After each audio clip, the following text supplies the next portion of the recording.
అందరికీ నమస్కారం. ఈ వీడియోలో మనం పీఎం కిసాన్ పథకం గురించి అయితే మాట్లాడుకుందాం. ఈ పథకం కింద పేదలకు మరియు మధ్యతరగతి రైతులకు నేరుగా వారి బ్యాంకు ఖాతాల్లో డబ్బులు జమ చేస్తారు. ఈ డబ్బులు వారి వ్యవసాయ ఖర్చుల కోసం ఉపయోగించుకోవచ్చు. ఈ డబ్బులు మనకు అక్టోబర్ 18న విడుదల కాబోతుంది. అక్టోబర్ 20న దీపావళి పండుగ కాబట్టి దానికంటే ముందే ఈ డబ్బులు ఇస్తున్నారు. ఈ పథకంలో రైతులకు 6,000 ఇస్తున్నారు. 6,000 3 విడతల్లో, అంటే ఒక విడత 2,000 చొప్పున వస్తుంది. ఇప్పుడు వస్తున్నది 2,000 రూపాయల విడత.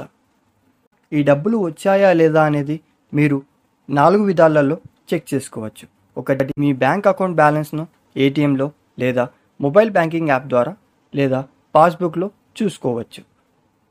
ఇంకొకటి, SMS ద్వారా చెక్ చేసుకోండి. డబ్బులు జమ అయినప్పుడు మీ ఫోన్కు బ్యాంక్ నుండి ఒక మెసేజ్ వస్తుంది. మూడవది, అధికార వెబ్సైట్ చూడండి. అంటే పీఎం కిసాన్ పథకం యొక్క అధికారిక వెబ్సైట్లో మీ ఆధార్ నెంబర్ లేదా బ్యాంక్ అకౌంట్ నెంబర్తో మీ స్టేటస్ చూసుకోవచ్చు, లేదా మీ సేవా సర్వీస్ సెంటర్లో చెక్ చేసుకోవచ్చు. పీఎం కిసాన్ పథకంలో నమోదు చేసుకున్న రైతులందరికీ అక్టోబర్ 18న 2,000 చొప్పున వారి బ్యాంకు ఖాతాల్లో జమ అవుతాయి.